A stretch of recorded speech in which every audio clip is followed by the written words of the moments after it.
What is going on, guys? It's the Mad Dragon. Round 2 of the Rugby Championship is just around the corner. All 4 teams have been named, so we're going to take a look at the team sheets, go over some thoughts, my initial reaction, who's some good picks, some bad picks, some changes that have come in, some big changes for some teams along the way. We'll go over some thoughts and expectations we're going to be seeing from this game coming up. And then finally, of course, giving a score prediction, which if last week is anything to go by, I am either going to be bang on or get it so wrong that I actually picked the wrong team. So if you're into channels that 50% of the time is right every time, hit the subscribe button. Drop down in the comments who you're going to be supporting this weekend, who you're expecting to win these games. We're going to do all 4 teams in one video again, like I did last week. It's quite a fun little time saver, but also sort of fun to sort of bunch them up and talk about each game together. So we're going to start out. First game of the weekend this weekend is New Zealand, Argentina. So let's talk about that game last week, because, man, did I expect New Zealand to stomp that one. And no. You know what, the first 20 minutes, I actually felt like it was sort of going New Zealand's way. And I thought, over the course of the rest of this game, it'll begin to just tick towards being New Zealand's one. Argentina fought back hard. Basically, everything that I sort of said in last week's preview video, where I was talking about individual players, I feel like the opposite happened. I was talking about Santiago Carreras. Was he the right choice at 10? And he ended up being the best fly half of the round, if anyone was following along with the fantasy. A lot of names I was expecting big games from in the New Zealand team really didn't show up for me. So we'll hopefully do slightly better in terms of having a look at the team sheet this week. But New Zealand is one of those teams where they've been beaten by Argentina before. I've seen the Rugby Championship where they've lost to Argentina, and after that loss, they seem to get a bit of a huge resurgence back in. They don't want to lose 2, but the number of changes made to the team doesn't enormously shift the team for me. They're still just going to need an overall better performance, because things were scrappy, things went wrong for them. A little bit of that thing which you've seen from other teams, but maybe underestimating the other team a little bit. There was a good number of occasions where they had the opportunity to go for 3 and instead kicked a corner. If it goes wrong once, okay. If it goes wrong twice, bit shaky. Once you get to like the 3rd time, stop doing it. Kick to post and just take the 3 in and keep going. So there's already been some comments I've seen online from people talking about the fly half situation, but we'll get on to that in a second. So in the front row, Mighty Williams goes in alongside of Cody Taylor and Tyrell Lomax, which is a weighty scrum front row, which I like to see. Mighty Williams is still a young lad, but I've enjoyed every game I've seen him in, so I'm glad to see him starting going up against Argentina, which is a monster scrum pack as well, so looking forward to see him in. Lock department, Tupo Vai going in alongside Sam Darry, who got over for his try last week. I had him in the fantasy team. It was nice to see him get over. But overall, in terms of the rest of the game, not massively doing a lot for me. He's obviously a very quick lock on his feet. He was able to get to that ball. I do kind of want to see a little bit more from Sam Darry, but I'm glad he's got another start. You know, hopefully second game in, we'll be looking forward to see a big impact from him in this Rugby Championship. In the back row, Ethan Blackadder, Dalton Papali, and Ardi Sarvea. No changes here coming in. Again, a couple of people have been talking about Blackadder and missing out on some power. I've seen some people talking about Hoskins Tutu and sort of wishing he was going to come into the squad and be able to fit in, but they've gone with the same back row. Just looking for a bit more power being generated from those boys. I mean, Ardi Sarvey is your standout guy for me. But yeah, Ethan Blackadder, a couple of carries last week where I did feel like we getting picked up very easily by Argentina. Maybe no one on his sort of periphery to get an offload away, but he got picked up a couple of times and driven back in the tackle. Halfback partnership, TJ Piranara going back in alongside of Damien McKenzie, who, last week, oh man, there was a couple of things going wrong for him. That kicking percentage that I've always expected from Damien McKenzie from past years, I just expect New Zealand to go for posts when Damien McKenzie's on the field, because I almost expect him to just get every single kick over. There were some issues for him last week. There was that one where I don't even know what happened. New Zealand started passing the ball back and just throwing the ball to no one. Don't know what had gone on there. Will Jordan is going to be starting in the team, and I did wonder whether they might look at shifting Bowden back to 10 and moving Will Jordan back to 15, and because he can play wing or fullback, and depending on where you prefer him, I like him on wing. I also quite like him at fullback. Depends how he's used. I've seen him play wing when he's at the Crusaders, and he also kind of acted like a secondary fullback at times. It was quite clever how they used him, but just almost on his own as a fullback, he's also quite good. That might have been a way to work around that, or maybe even move McKenzie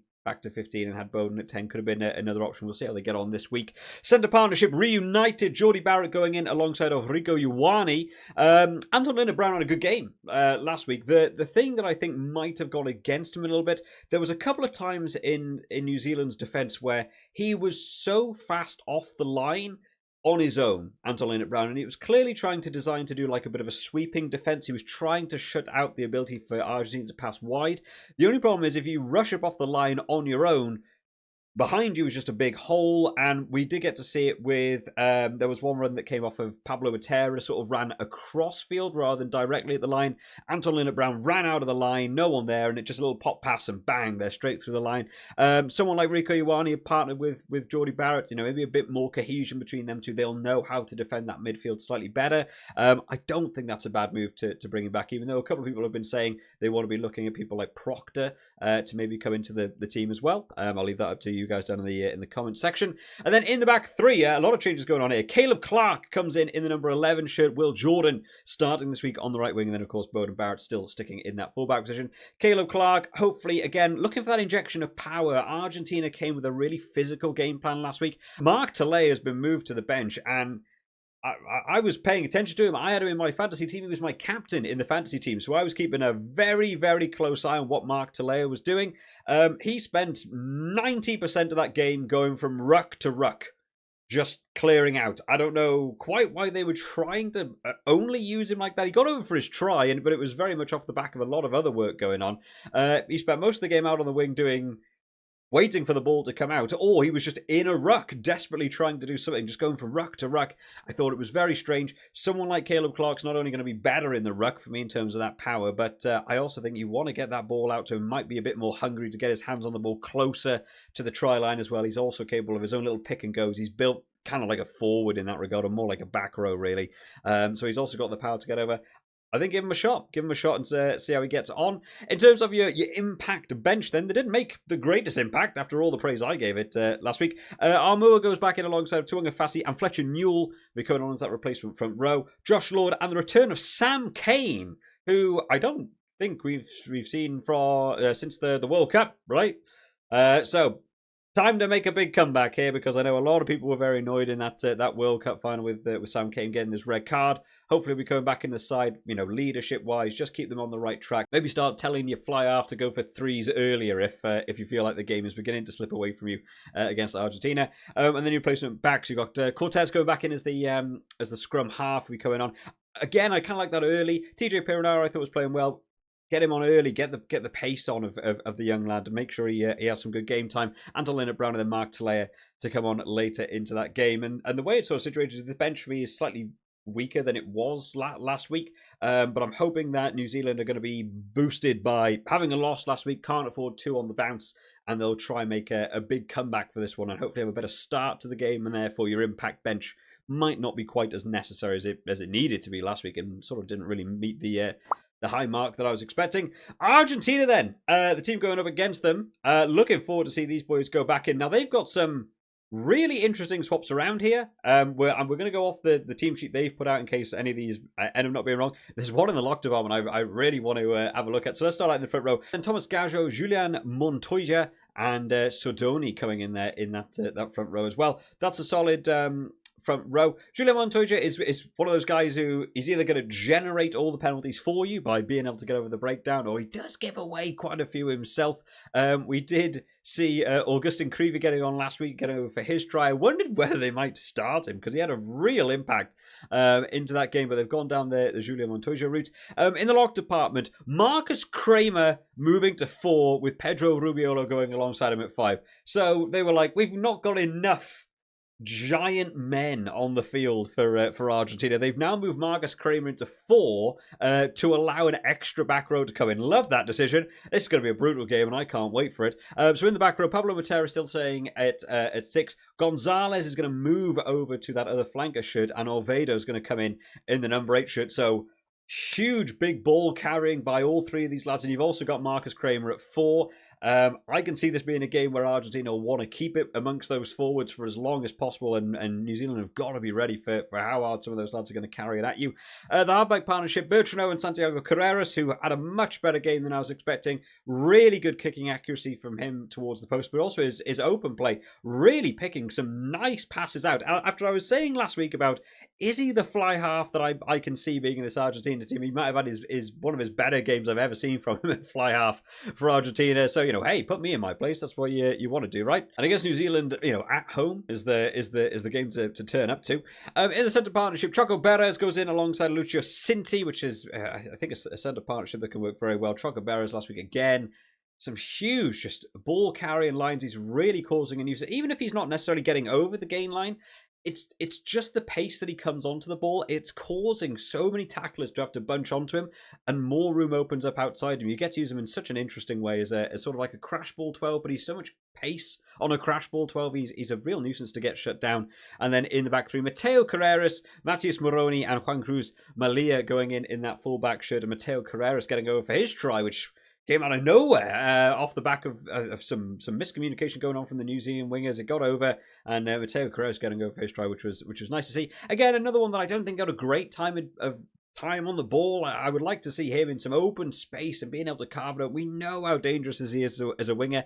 This was Argentina, a team that I feel like have these really dangerous backs and maybe don't give the ball out wide enough to them because they are such a forward dominant pack.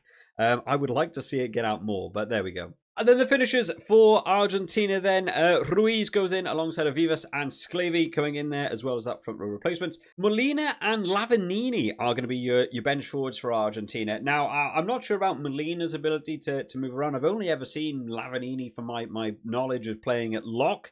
Molina, I don't know if he can also slide back to that flanker position. I'm wondering whether what they might do is actually go for a double lock replacement at some point to try and put pressure on that line out. And you actually, you either might see Kramer come off or Kramer might slide back to flanker when these boys come on together. We'll have to see how that goes on. I'll pay attention to that in the game. And then your replacement backs, Bazan, Velez, Albornoz, and Delgui going in there. Who's another mighty back that Argentina have that maybe doesn't get quite as much game time as you would expect. What are our expectations from this game then? New Zealand need to bounce back because last week was scrappy, and there was times against England, I remember in the summer, where just sort of things went wrong for them. And you sort of think, like, this is not the All Blacks team that you expect that are normally so crisp and on point and just getting all these things right. Just these sort of compound errors that kept plaguing New Zealand and getting things wrong. And one loose pass suddenly leads to another loose pass rather than someone picking up the ball and just taking it into the line, go for another ruck, reset and let it get on, which you might have seen from the New Zealand of old. From an Argentina standpoint, do the same thing again. Punish your team. Don't let up. Keep getting possession of the ball. Keep trying to punish New Zealand and just go on that offensive side. From them, again, the discipline area is going to be a thing. There was so many penalties given away by Argentina that you think they're not necessary. It tends to be when Argentina are on the back foot, they almost panic and immediately will give away a penalty just to slow down the other team. If they can stop that and just have the confidence that their defense will hold up, which we really know they can do, I think they've got a really, really solid team. So hopefully we get to see good from them. In terms of your score prediction, I mean, if you take last week, you're going for Argentina, right? I really think New Zealand are a team that bounced back from losses pretty well. I'm still going to lean towards New Zealand for this one. I'm not going to go as high as I did last week. I'm going to cut that one down. I'm going to say New Zealand by 10, which some people might go, whoa, really? Because, I mean, Argentina won last week. I still think I'm going to go out by 10. I think New Zealand will take more kicks this week. I think they'll be less confident in going for those extra plays. Just take the 3. And it might see that first half scoreboard might begin to tick away from Argentina a bit, and then it's going to be a bit of a catch-up game rather than the neck-and-neck game for me that we got to see last week. On to game 2 then. South Africa versus the Wallabies, or the Wallabies versus South Africa. They're actually playing at home again. I don't quite understand why in the Rugby Championship they're doing the 2 games at home. I think it would have been nice if they'd done the home and away for both teams. Probably a lot of travelling though, right, in the Southern Hemisphere games, but I would like to see that. I feel like it gives an interesting advantage to your home teams, but then both home teams lost last week, so what do I know? South Africa taking this one last week. Confident scoreline in the end. A lot of hard graft. A lot of the stats for South Africa sort of being let down by some of the replacements that came on for them and sort of might have taken it a little bit away from them, but a couple of players really standing out. Australia just trying to hold on For the majority of the game, it felt like just kept kicking the ball back to South Africa, which is maybe the worst thing you can ever do. Rather than trying to play it out, I'm really hoping we get to see a bit more of a step up from Australia this week. We'll take a look at the team and what's going on with it. So starting out in this front row, Angus Bell, Josh Nasser, and Ala Alatoa going to be going in that front row. And the return of Angus Bell, who I think is a really solid prop. I'm liking to be able to see him back in this squad because the South African scrum is an absolute nightmare to deal with. So glad to see someone like Angus Bell, who's also quite a good ball carrying prop as well along the way. Lock department, Angus Blythe going in alongside of Salakai Lotto. Now, the line-out situation, they were struggling to keep on top of South Africa towards the start of the game. We got to see that lovely little pod work by South Africa from one to another in terms of the pod layoff. But the replacement that came on, Malcolm Marx is throwing, getting intercepted, getting messed up a little bit after Bongi and Mbonambi came off with an injury. Bongi and Mbonambi, of course, picked up his injury last week, so we won't be seeing him. So this might be another game where Australia think, you know what, if Marx is coming on later in that game, being able to steal those interceptions in the line-out could be a good way to go. In the back row, Rob Valetini goes in alongside of Tizano and Harry Wilson. Once again, Rob Valetini was working hard, as he just always says. Tizano had some mega crunches. Was it the one with Jesse Creel, where I don't even know what happened in that tackle. Jesse Creel was like bent in half and somehow flipped a flanker like upside down. I don't even know how he did it. But yeah, welcome to international rugby. Second game for him. Hopefully be seeing a big one this week. In the halfback partnership, Nick White going in alongside of Lolosio. Now, I don't remember something happening to Jake Gordon. It was a week ago. My brain's been thinking about other things. Maybe something did happen to him. Nick White starting, Tate McDermott on the bench. Obviously, maybe they're just going for that experience factor. They just want someone like Nick White who's played, far more games and a lot more caps under him. Noah Lolosio, again, might be looking for me to look at a different 10. Ben Donaldson is on the bench. We can come on in that 10 shirt. Maybe the age. Maybe they're really thinking about Lolosio for future games. Maybe the next World Cup. Maybe they're really trying to get the game time out of him. I've not been set on Lolosio for me so far since the start of the year, watching him play against Wales and going on for South Africa as well. I haven't been completely blown away by him, so, let's hopefully see him progress across the rest of this Rugby Championship. Centre partnership, Hunter Paisami going in alongside of Len Ikitau, which is the same centre partnership we got to see last week. Hunter Paisami was everywhere. He was really just popping up all over the place. An interesting usage as well of him. There was a couple of times where he was just being left to run off his own off the back of a couple of set plays and stuff, and you think just needs to be supported by some other men. He's a hard carrying player as well, but you've got to be getting right up behind him and helping him in those situations, otherwise turnovers are going to come in. The back three though, what a return for this name. Marika Koriobetti coming in on the left wing, Andrew Kellaway on the right wing, and Tom Wright in at fullback. There was an injury last week to Dalgunu, and Peach came on. I don't know. Again, not particularly outrageous for me. Koriobetti coming back in. Monster winger to bring back in. Love that he's back in. We haven't gone over the South Africa team that I have quickly seen it before starting this video, and we do have Mapimpi back in. Let's do it. Let's have that clash kick off again. I mean, they won't be playing on the same wing, right? But I want to be seeing those boys have another chat across the rest of this game because I really enjoyed that competition going up. Andrew Kellaway and Tom Wright again felt quiet for me last week. So much of the kicking game, I was really expecting those two lads, especially the counter attack. I was expecting so much counter attack from Australia, but it really seemed to be they were doing sort of 2 or 3 phases and maybe not making much ground, and just immediately kicking it back to South Africa. And you think, you've got to be able to hold on to the ball. South Africa are world champions. They're world number 1. Don't kick them the ball. I would say it's probably the main thing to do is just hold on to possession, back your own breakdown, and try and stop them from getting those turnovers. But you can't just kick aimlessly as well. There wasn't even necessarily tactical kicking, trying to find the grass or trying to get these deep kicks to touch and let the game restart. It was just kicking possession back. And that's something I really want to see improve this week. They've got to be able to either hold possession themselves, or if you're going to kick, it needs to result in something other than just the opposition having the ball. In terms of the bench then, a couple of new names coming in here along for me. Billy Pollard, which is a name I don't know, not a debutant. I cannot think of when he played a game. I've obviously missed that along the way. James Slipper and Nongo will be going in alongside him as a replacement front row. Tom Hooper and Uru coming in off the bench as replacement forwards. Tate McDermott, Ben Donaldson, and Max Jorgensen. I'm going to have a guess at the pronunciation of that one. So 2 uncapped players coming on from the bench for Australia. It's a huge team to go up against in South Africa. But there have been a lot of changes going on in that South African team. They obviously feel confident about that one again. We'll get onto them in a second. But hopefully, you've got to make that impact from the bench. But someone that I think they might want to look at getting on a little bit earlier will be Ben Donaldson. I think just to settle that game down and just keep you on the scoreboard, because that was really punishing Australia last week. I do think try and get Ben Donaldson on relatively early. In terms of South Africa, then a swathe of changes coming in. They obviously feel very confident. They got a good scoreline last week. A lot of hard graft from some individual players who we'll pick out along the way. But a lot of, again, more new names for me along here. So starting out in this front row, Jan-Hendrik Wessels coming in that number 1 shirt. Grobbelaar coming in the hooker, and Thomas du Toit. I'm going to apologise up front for any terrible mispronunciations. Let me know some phonetic spellings down in the comment sections. I always try my best with pronunciations, but new names pop up. They're always gonna throw me off. Now Grobbelaar is someone that I don't know a lot about. I went and had a quick look at what was going on with him and what we can sort of expect from him. I've seen him playing some games with Elroy Lowe, who's playing in the number 8 shirt, and seeing an interesting tactic they've done with a lot of the tap and goes, where Lowe will be the one to do the tap, pop it off to Grobbelaar, and he really carries hard to smash it over and go for those tap and go tries. It might be something we will get to see in this international game. Normally, if you get that sort of 5-meter penalty, you could be looking at a scrum and what have you. But with the free kicks no longer awarding scrums, that's there's been people talking about how much of a blow that is for South Africa. But now with that combination, they've worked together in the past. So tap and go. We could be seeing Grobbelaar going over some tries this week. In the lock department, Morat goes in alongside of Ruan Nortier.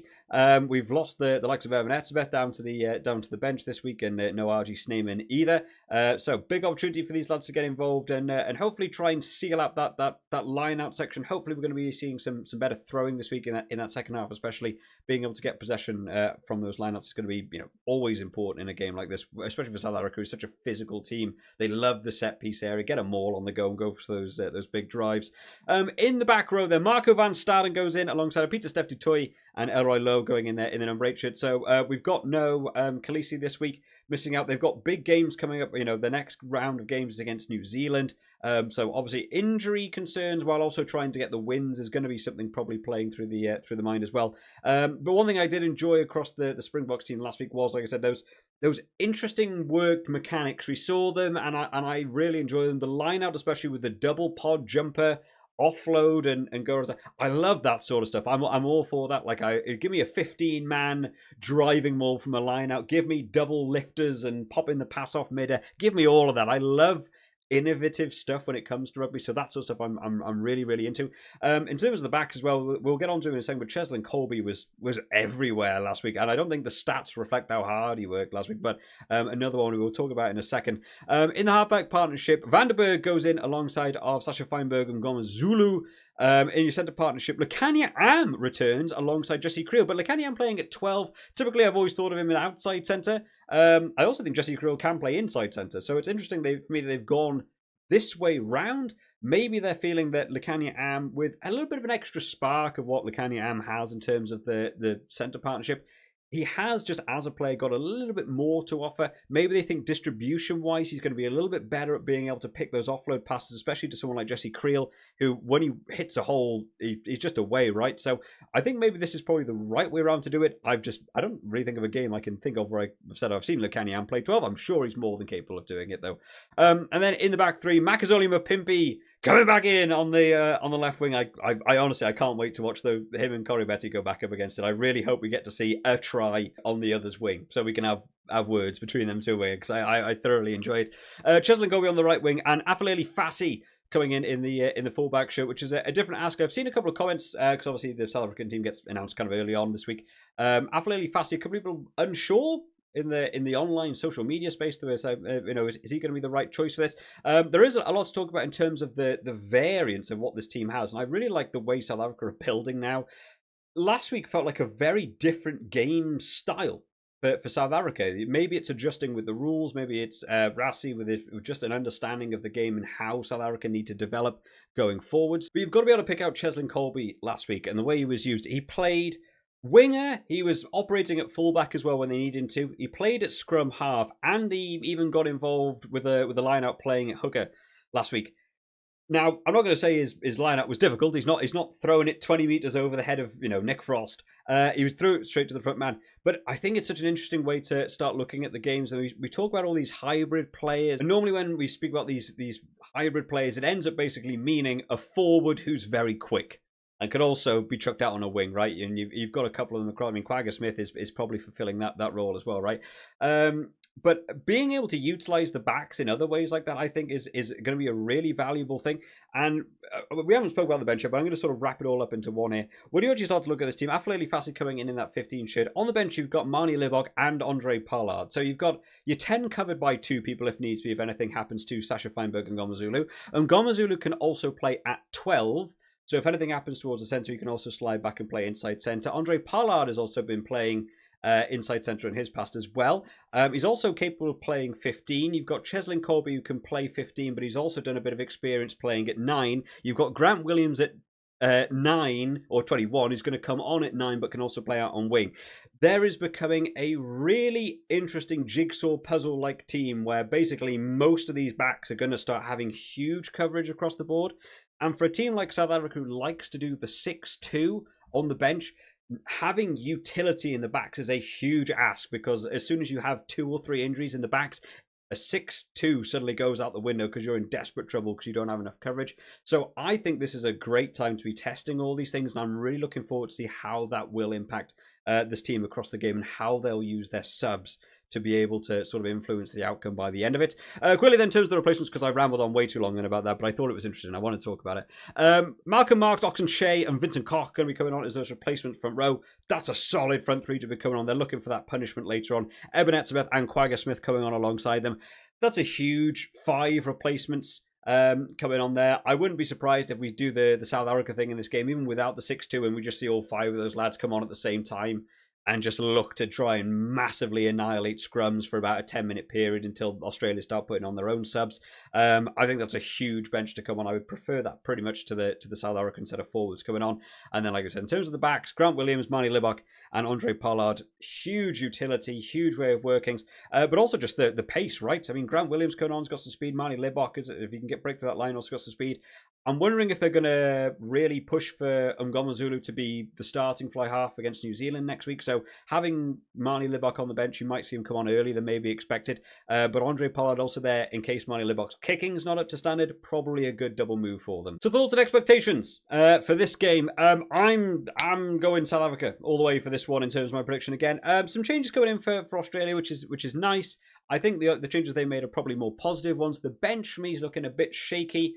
I'm wondering if they're going to be able to adapt in a 1-week turnaround to be able to deal with South Africa. South Africa's issue is going to be that so many changes can sometimes come with a team cohesion issue, just people miscommunicating, not getting things right. I'm not expecting the score to be as big as it was last week, but I'm expecting that second half with some of the bench players coming on, a lot of experience, a lot of power. I'm expecting that second half to maybe get away from Australia a little bit. So I'm going to say a South Africa win for me. I'm going to say 16. That's what I'm going to go for in terms of my prediction. Actually, I have no idea what I said last week. I can't remember off the top of my head. In this fantasy one, I did 22, and it was pretty close to me being pretty bang on. Well, we all enjoyed this one today, guys. So it's gone on a little bit longer. Lots to ramble on about. But hey, who doesn't love a bit of rugby rambling, right? Drop it down in the comment section what you think of the teams. Who do you think's going to win? Make sure you're locking in your fantasy teams and your predictions and all that good stuff on Super Root as well before the weekend. I'll see you all next time, guys. Bye-bye.